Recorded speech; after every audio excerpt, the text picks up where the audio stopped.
New York City, a metropolis best known for its bright lights and big buildings. It's home to a surprising array of wildlife. Birds both big and small. But every spring, the parks of the Big Apple explode with colorful birds, sporting vibrant yellows, bright blues, and audacious reds. Where do these birds come from? Why are they only here for such a brief window? And can they survive here? I've made it my mission to find out. This is Wild New York. My name is Ben, and I'm a wildlife photographer, amateur naturalist, and animal lover. Say hi to my new coworker.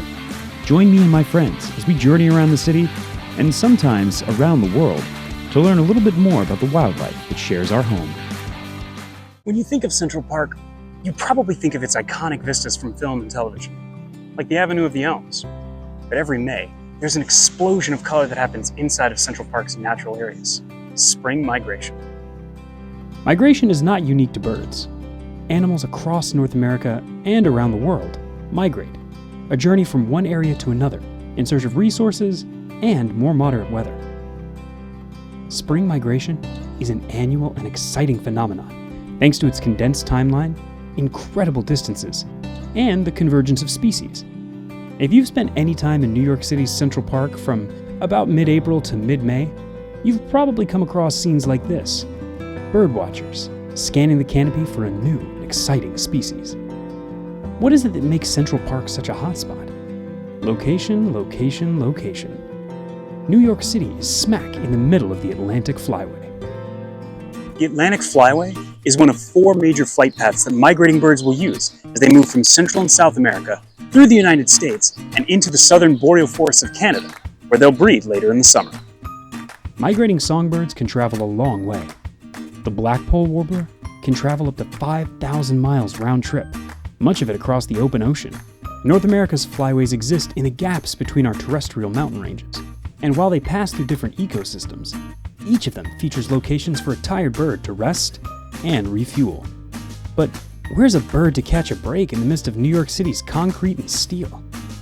Enter Central Park. Central Park is more than just a haven for birds. It's a haven for all New Yorkers. When they're looking to escape the concrete jungle and get into a place that's a little more green. No, these aren't the woods of upstate. This is right in the middle of Manhattan. Central Park is replete with inspiring natural areas. So I grabbed my camera and headed in to see what I could spot. Like this yellow-rumped warbler. Central Park's density and location mean that during migration, you've got warblers practically everywhere. But knowing where to find hotspots can help you see a greater variety. After a long, hard day of travel, everyone loves a refreshing bath. And this feature near the pool at 103rd Street in Central Park West has earned the nickname the Bathing Rock, thanks to how many birds stop in to shower off. During peak migration from late April to mid-May, you can encounter a wide number of species here, and plenty of birders. Throughout the day, you'll see the usual suspects: house sparrows, European starlings, and the occasional common grackle looking for fish. But stick around long enough, and some real beauties start to emerge.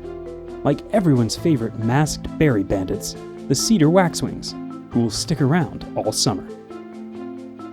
Same for this splash of lemony yellow, the American goldfinch.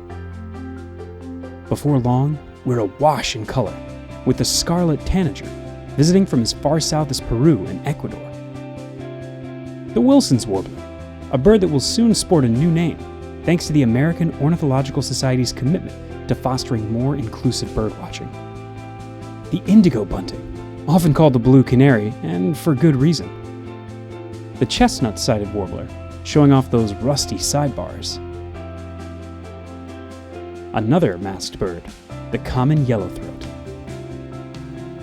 And a personal favorite amongst warblers, the magnolia warbler, looking like a tiny 3-ounce tiger.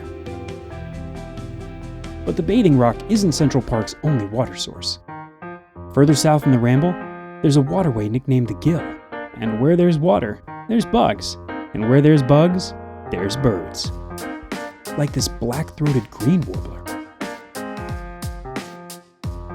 And this northern parula, who felt the need to dry itself off after a quick bath. We also spotted the dichromatic black and white warbler cooling off. But not every bird comes down to the ground. So, how do you spot more birds higher up? It helps to know where to look, and to ask around. Birders can be a friendly bunch. Okay, so can you tell us your name? My name is Tamara Sandy. My name is Jonathan Levitt. Sean. Alice. Is this your first time in Central Park? Have you been here several times? I've been here. I've lived here for years, so I've been here more than several times. Excellent. When did you start birding? Probably about 10 years ago. How long have you been birding?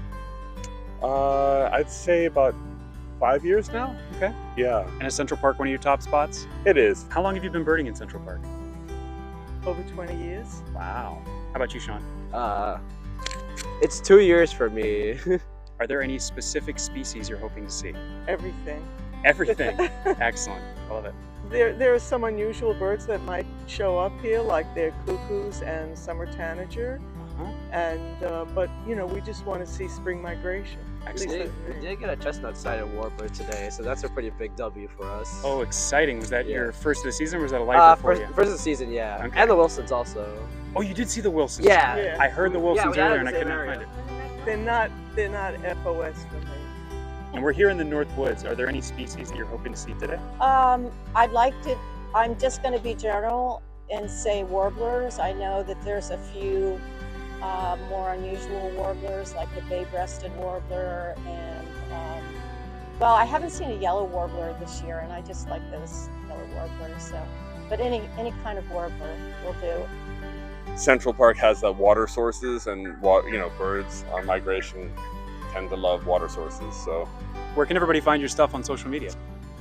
at Jonathan Levitt Photography on Instagram or under Fort Tryon Flower Power on Facebook. Excellent. Well, good luck today. Yeah, thank you. Oh, I'm on Instagram, Sean_P_Medina, Excellent. SEAN Sean. Got it. I do have some eBird lists. Okay, excellent. Thanks for talking to us today, gang. Yeah. Now that we've got even more knowledge, it's time to start checking those treetops.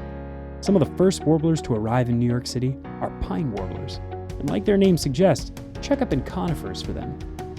Next come the palm warblers, with their bright crimson crowns.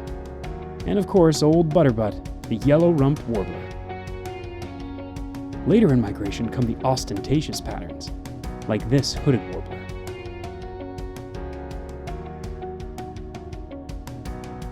The fiery Blackburnian warbler.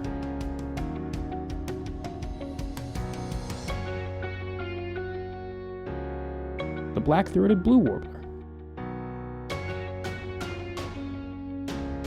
And of course, my favorite, the magnolia warbler. You can also spot colorful non-warblers, like the Baltimore oriole, red-eyed vireo, and the vivid tree swallow. No matter what your favorite color is, you're sure to spot it amidst the beauty of spring migration in Central Park. Whether you're a veteran bird watcher or a seasoned pro, Central Park is sure to have a ton of species to get you excited. So pack your bins and head on into the park. And remember, whenever you're visiting our parks, never feed wildlife. Always properly dispose of your food waste and your trash. And make sure that you're observing wildlife from a safe and respectful distance. Thanks for watching. We'll see you on the next adventure.